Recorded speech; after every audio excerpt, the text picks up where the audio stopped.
السلام علیکم ورحمۃ اللہ وبرکاتہ۔ بھائیوں بہنوں، دوستوں، بزرگوں، ہمارا نماز کی سیریز کا سلسلہ چل رہا تھا۔ اس سے پہلے ہم نے نماز کے فرائض، واجبات اور شرائط وغیرہ ذکر کیے۔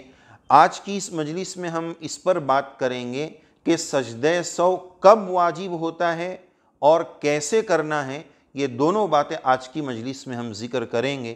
نماز چونکہ اہم ترین عبادت ہے اور واجب چھوٹنا، یہ سجدہ سہو کا واجب ہونا نماز میں بہت ساروں کو پیش آتا ہے، اس لیے اس مسئلے کو باریکی کے ساتھ، گہرائی کے ساتھ سمجھنے کی ضرورت ہے۔ اس لیے کہ بہت سارے لوگ ایسا بھی کرتے ہیں کہ سجدہ سہو واجب نہیں ہوا ہے اور کر لیتے ہیں، اور بعض اس کا عکس ہوتا ہے کہ سجدہ سہو واجب ہو گیا ہے لیکن علم نہ ہونے کی صورت میں وہ سجدہ سہو نہیں کرتے ہیں۔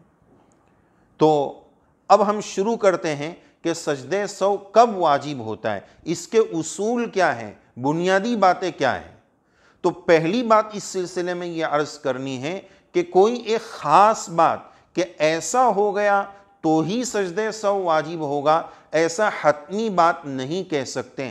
ہاں اتنا کہہ سکتے ہیں اور کہا جاتا ہے کہ 14 واجب میں سے کوئی واجب چھوٹ گیا تو سجدہ سہو کرنا ہے، اتنی ایک بات تو کہہ سکتے ہیں، لیکن بہرحال اس میں تفصیلات ہیں جو آگے آپ کی خدمت میں پیش کی جا رہی ہیں۔ بہتر یہی ہے کہ ہم سے اگر کوئی بھول ہو گئی، نماز میں کوئی مسٹیک ہو گئی، تو فوراً ہم عالم صاحب اور مفتی صاحب سے معلوم کر لیں کہ ایسا ہو گیا ہے تو اب مجھے کیا کرنا پڑے گا۔ بعض مرتبہ ایسا ہوتا ہے کہ سجدہ سہو واجب نہیں ہوا اور کر لیے، اس لیے کہ پوچھے نہیں۔ ایک مرتبہ ایک امام صاحب نے ایک جگہ نماز میں سجدہ سہو کیا، بعد میں ان کو پوچھا گیا کہ آپ نے سجدہ سہو کیوں کیا، تو انہوں نے کہا کہ میں نے بھول سے سبحان ربی الاعلیٰ 8 بار پڑھ لیا تھا، تو ایک زیادہ ہو گیا اس لیے کر لیا۔ تو اب ظاہر ہے کہ اس پر سجدہ سہو نہیں ہے۔ تو بہرحال اس طرح کی چیزیں ہو جاتی ہیں، اس لیے ہم آپ کی خدمت میں کچھ اہم ہدایات سجدہ سہو کے تعلق سے پیش کریں گے اور سجدہ سہو کا طریقہ بھی بتائیں گے۔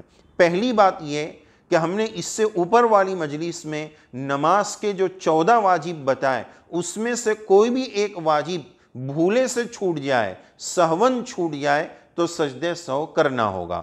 دوسری بات ہم نے یہ نوٹ کی ہے کہ کسی واجب یا فرض میں ڈیلے ہو جائے، تاخیر ہو جائے تو سجدہ سہو واجب ہو جائے گا۔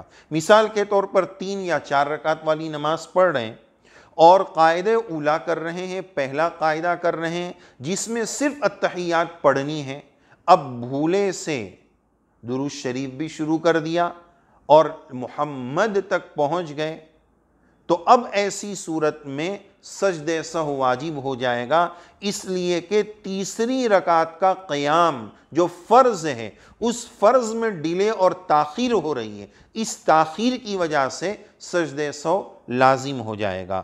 تیسری شکل، کسی فرض کو اس کی جگہ سے پہلے کر دینا، فرض کی تقدیم کر دینا، یعنی مثال کے طور پر رکوع پہلے ہے، سجدہ بعد میں ہے، تو کوئی سجدے کو پہلے کر دے، رکوع کو بعد میں کر دے، اس فرض کی تقدیم پر سجدہ سہو لازم ہو جائے گا۔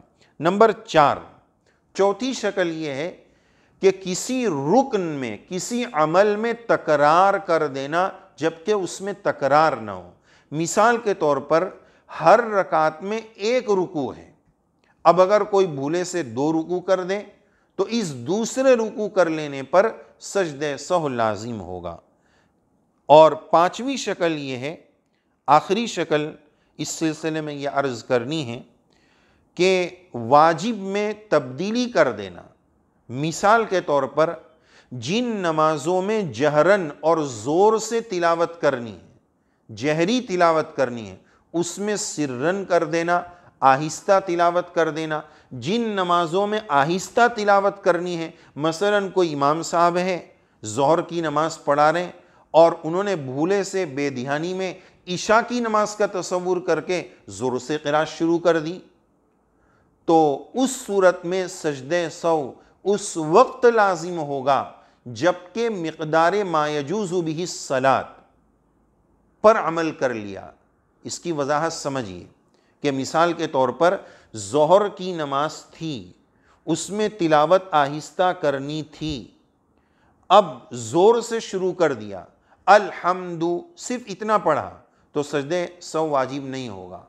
صرف الحمد پڑھنا مقدار ما یجوز بہ الصلاۃ، یعنی اتنی مقدار پڑھ لینا جس سے نماز جائز ہو جاتی ہے، اور وہ 3 آیت ہے، 3 چھوٹی آیت یا 1 بڑی آیت، تو اتنی مقدار اگر ظہر میں زور سے پڑھ لے تو سجدے سہو ہوگا۔ یعنی جس میں زور سے پڑھنا ہے آہستہ پڑھ لیا یا اس کا الٹا کر لیا تو سجدے سہو اس وقت واجب ہوگا جبکہ اتنی مقدار میں مخالفت کر لی، اتنی مقدار قرآن شریف پڑھ لیا جتنی مقدار سے وہ رکعت وہ نماز درست ہو جاتی ہے۔ تو یہ کچھ خلاصہ تھا کہ ان باتوں سے سجدے سہو لازم ہوتا ہے۔ ٹوٹل اس کا خلاصہ یہی نکلتا ہے، یہی کہا جا سکتا ہے کہ واجب کے چھوٹنے پر سجدے سہو لازم ہوتا ہے۔ اب سجدے سہو کا طریقہ کیا ہے؟ آخری قاعدے میں التحیات پڑھنے کے بعد ایک طرف سلام پھیرنے کے بعد پھر 2 سجدے کرنے ہیں۔ شیطان نے بھول کرائی تو ان 2 سجدوں کے ذریعے شیطان کو ایک تماچا مارنا ہے۔ شیطان کو سب سے زیادہ تکلیف بندے رحمان کے، بندے مومن کے سجدے سے ہوتی ہے۔